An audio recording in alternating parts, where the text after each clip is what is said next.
sermon is still on our series. It's the last part of the series that we have been preaching for 3 Sundays now. And this will be the last part, the third part of that series. And the title, this is entitled, Empowered to Share God with Others. Amen. Amen. Empowered to share God with others. I hope that we have a good sound today. I know that it's good here, but sometimes in our Facebook we cannot hear it, no? So, praise God. As I've said, we are going to read later on Mark 16. Doon po ang ating isa sa mga verses na ating gagamitin ngayon with some other verses. But as I've said, this is part 3 and the last part of our service entitled Salvation, the Greatest Gift, is empowered to share God with others. So, 2 Sundays ago, dalawang Sundays ago, in the first part of the sermon, we took Romans 3:23, right? We took Romans 3:23, which speaks of the supreme or super abundant gift that we receive from God. What is this? What is it? Our salvation. The greatest gift of all, our salvation. Wala pong makalamang niya, kapatid. Kahit anuman ang natanggap mo sa mundo, anuman matatanggap mo sa mundo, that's nothing in comparison with eternal life. Right. And that eternal life is only found in the Lord Jesus Christ. Amen. We have no other Savior. Our Savior is our God, the Lord Jesus Christ. So in Romans 3:23 speaks about this great gift that we receive, eternal life.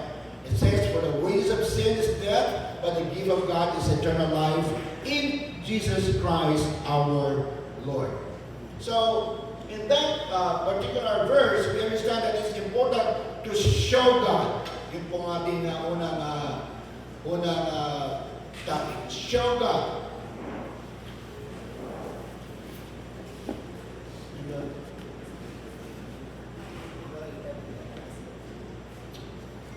So we understand that it's important to show God. Show what? Show our gratitude to God. Amen? Ipakita natin ang ating pagpasalamat sa Panginoon sa eternal life na ating natanggap, sa ating salvation. We said that we will always thank God for it. In the morning, in the evening, thank God for the salvation that you receive. That's not bad. It's in fact good. Because it will always bring you to that attitude of gratefulness to God. Amen. Amen.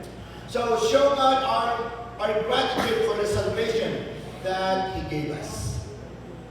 But we can only show our sincere, as we learned that, we can only know our sincere thankfulness to God for salvation when we fully understand.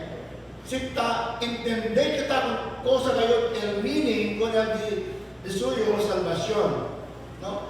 We can only be thankful to God for the salvation when we fully understand what salvation is according to the Word of God. Do not base your salvation to any other meaning than the Word of God. Do not base your salvation defining it through some commentaries or some comments or ideas, not the Word of God. It must be based on the Word of God. Amen? That's why the other Sunday, 3 Sundays ago, we deciphered Romans 3:23. Go to it phrase by phrase and word by word and learn what the Word of God is. So in other words, we can only be thankful to God when we understand why and how we are saved according to the Word. Kailangan natin maintindihan kung bakit tayo niligtas at kung paano tayo iniligtas ng Panginoon. We must know that not again from other sources but the Word of God. Amen. Therefore, when we do that, we are truly thankful for it. Because when we will not understand what salvation is according to the Word of God, we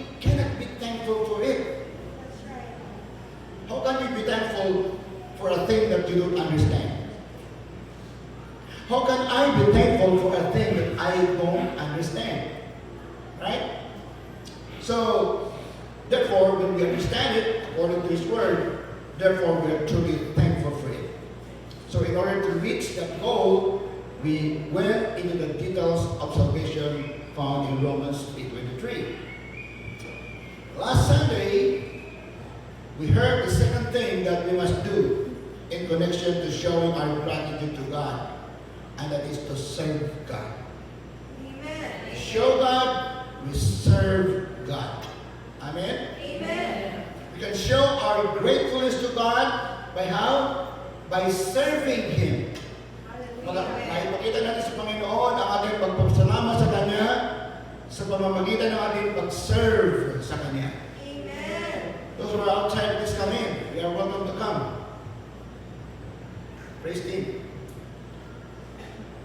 So we can show our gratefulness to God by serving Him.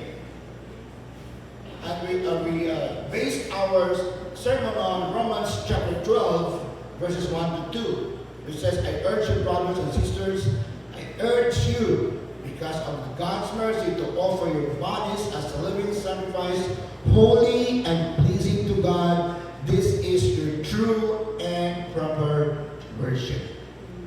And how do we do that? Paul said in verse 2, do not conform to the pattern of this world. Amen.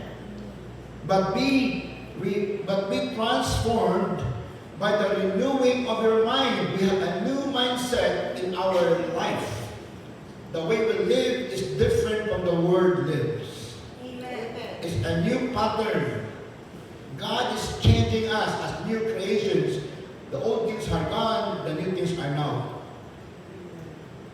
But be transformed by the renewing of your mind. Then you will be able to test and approve what God's will is, His good, pleasing, and perfect will. So the message emphasizes that serving God is an urgency. Kailangan talaga, urgent. I urge you. It's an urgency of God to our will, no? Sa ating will. So God wants you and me, ikaw at ako, gusto ng Panginoon na magkaroon tayo ng best. We will have our best. And how to have our best?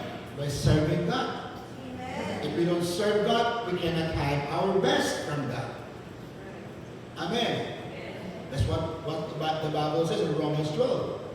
So the best is not exclusive on the abundant life that we have here in the world, but it is also something to do, it has also something to do with our eternity with Him. It will dictate our eternity. It is something, our service to God has something to do with our eternity. That's why we work our salvation with fear and trembling. And we explained that so well the last Sunday. So today, the third thing that we must do in connection to showing our gratitude to God is to share God. Amen. To share God. That means we have to share the gospel of salvation with other people. Can I hear an amen? Amen. Let's pray. Lord, thank you today that we can come to you even through your word with trust, Lord God, that your word will not go back to you without any accomplishments, Lord God, in our hearts for which you have sent it. We pray, O Lord, for your anointing to rest upon us, Lord. Thank you for blessing your people, O God. Thank you for giving the best to your people, O Lord, and their families. And we believe, Lord God, that you are not yet finished with us, and you will continue, Lord God, to work in us and through us, O Lord, even, Lord, as we share the gospel to other people. We give you praise and glory for the work of the Holy Spirit convicting our hearts today, and only for your glory, O Lord Jesus, we pray. Amen. Amen. Share God. Amen. Amen. Show gratitude, show God, serve God, and share God. The Lord Jesus said in Mark 16, in our text today, sabi niya, go into all the world. Wow. And preach the gospel gospel to all creation. Pupunta kayo sa buong mundo. Ano kaya yun? At i-preach ang magandang balita sa lahat ng mga tao. Whoever believes, sino man yung maniniwala and is baptized will be saved. Glory to God. Whoever believes and is baptized, whenever you preach the word of God, if they will not believe, that's not their fault. It's your part to preach, to share Jesus. If people will not believe, it's their fault. They are accountable to God. If we will not preach, we are accountable to Him. And that is what God said. But whoever does not believe will be condemned. Sila na hindi naniniwala ay maging kondenado. Sharing the gospel allows others to receive salvation and eternal life. Amen. Amen. We are not only saved by not going to hell, but we are saved by going to heaven. We are saved to have eternal life. And I praise God for that. And some of you, are you glad to have eternal life? Amen! I was supposed to expect you to jump on your chair and say, thank God I am saved. Amen. Hallelujah! Praise the Lord. Sharing the gospel of salvation with our other people is so important that God empowers us to do it in order to do it. If it's not that important, God would just say, okay, it's up to you. It's optional. It doesn't matter if you will go. It doesn't matter if you will not go or you will go. But no, God did something more. Action to make that thing for you and me to become effective, because that means it is a very important thing for God. See, it's a very important thing. It's a very important thing. Importante tayo na mo-share ka sa gospel sa mga tao. Bien importante gayon to share Jesus to other people. Because that's important, God empowers us through the Holy Spirit for us to be able to do it. In Acts 1:8, the Lord Jesus said, but you will receive power. Amen? Amen. For what? Or in what way? But you will receive power when the Holy Spirit comes on you. Amen. Remember, the Holy Spirit already came to them when they received the Lord. This was after about 3 to 4 years after they received the Lord. Mga 3 years old na sila sa Panginoon ito. And it's all the time that Jesus said to them, but you will receive power.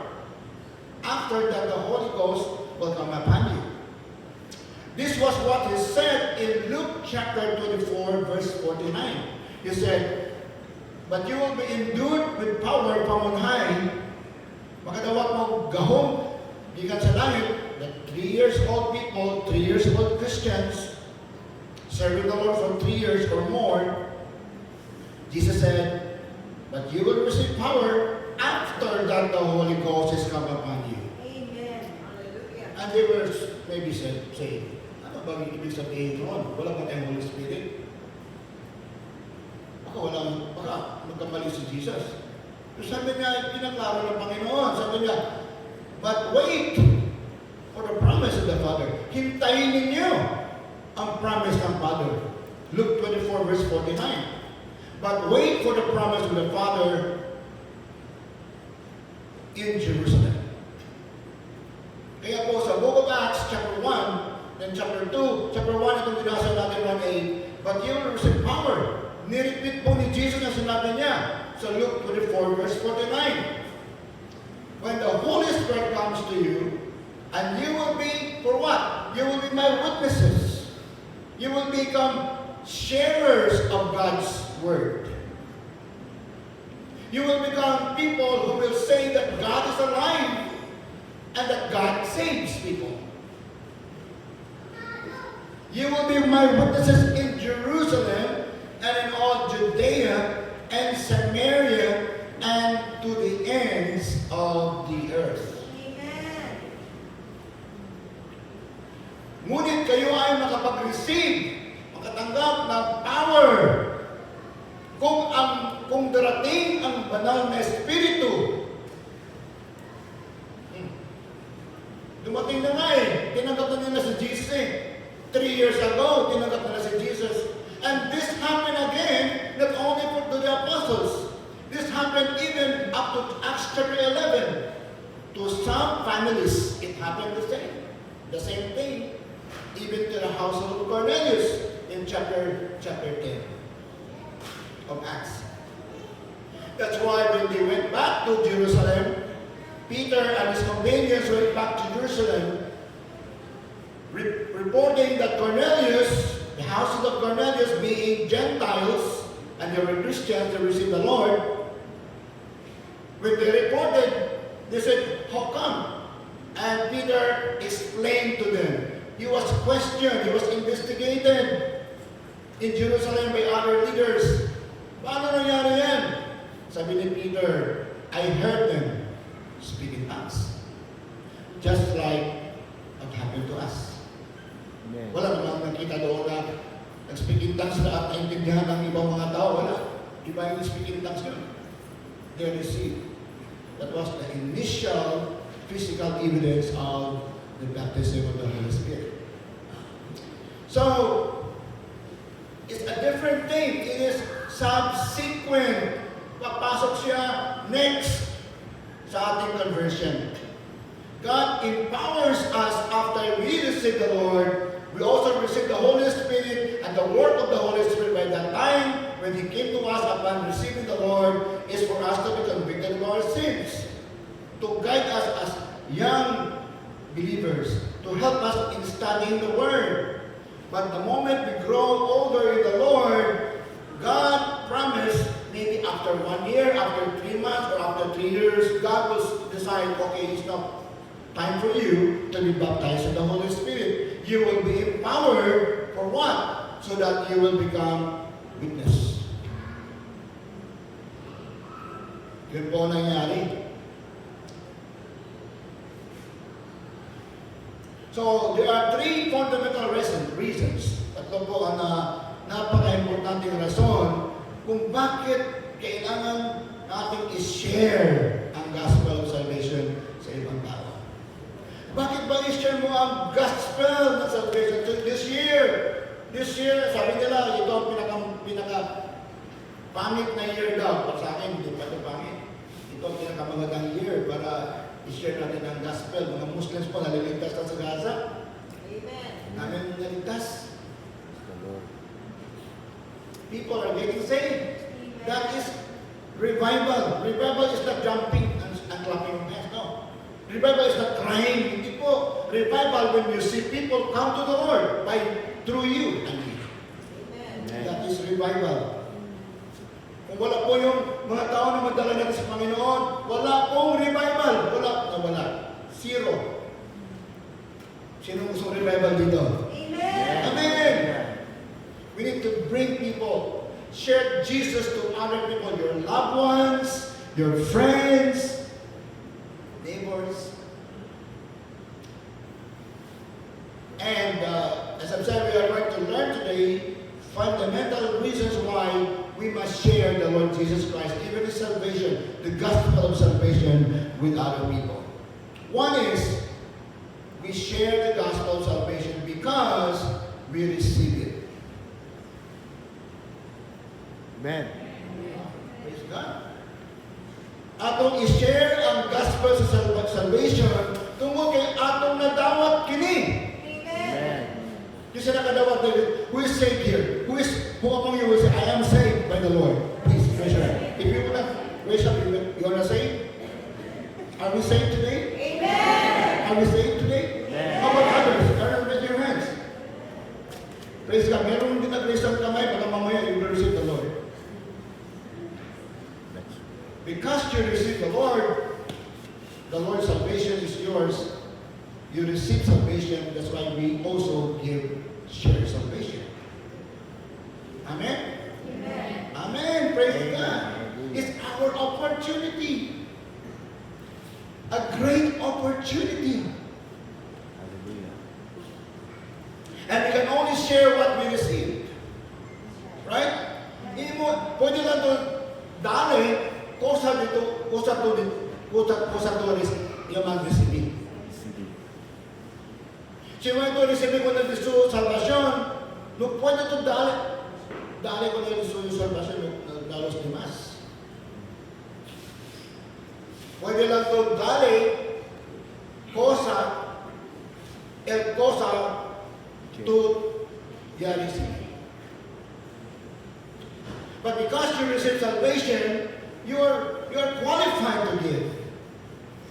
Not that you are the Savior, but you will give, share Jesus. Tell them that salvation only comes from the Lord Jesus. Amen.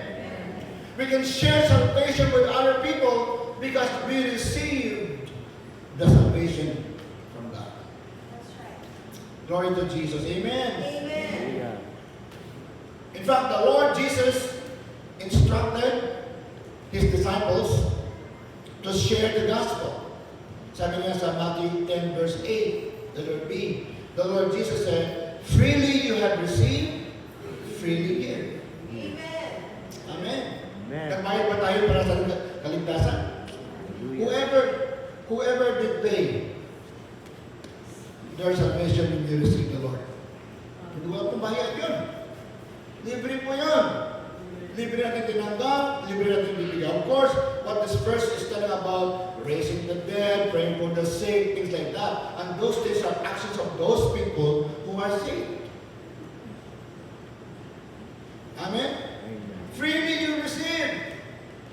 Libre you receive. Dali tayo ng ustedes, libre. Amen. In other words, sharing the gospel of salvation with others is a sign. Say a sign. A sign. It is a sign that the person has received the same. Of course, some people also share the gospel without being saved. Wala pa siya naligtas, nag-share na siya. Well, magagawa na niya. Pero kung ikaw ay saved, hindi ka magbigay. Amen? Maaaring mga tao na nagpapanggap lang, naligtas, at nag-share sa gospel, okay, naligtas na naman yung mga tao siguro na share niya. Even though hindi tama yung kanyang ginawa. Pero naligtas, the word of God yun eh. Pero tayo mga ligtas na, ay hindi pwede hindi magbigay. Amen. When one is saved, he or she cannot help but share the gospel of salvation with others Yes. because of his or her thankfulness to God. Sa kanilang pagpasalamat sa Panginoon, sobrang laki ito, Panginoon, mas malaki pa ito sa kahit anong bagay sa mundo, Panginoon, mas malaki ito. Amen. Bakit pa natin ipandadamot yun? We cannot be bashful about this thing because it's a very important gift. Hallelujah. It is for everyone. At nagpasalamat tayo na nauna nga tayo ay naligtas. We're not boasting about it. Meron din ibang mga simbahan they also are saved. But we know we are saved because we received the Lord Jesus Christ. We repented of our sins. We invited Jesus in our hearts.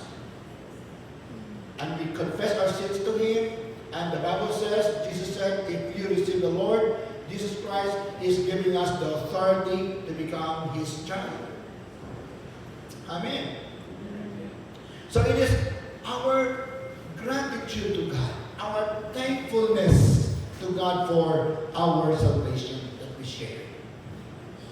There was a song that I quoted, I will quote here. And let our prayer be like that of the song. It said, Lord, I stand in the midst of a multitude of those from every tribe and tongue.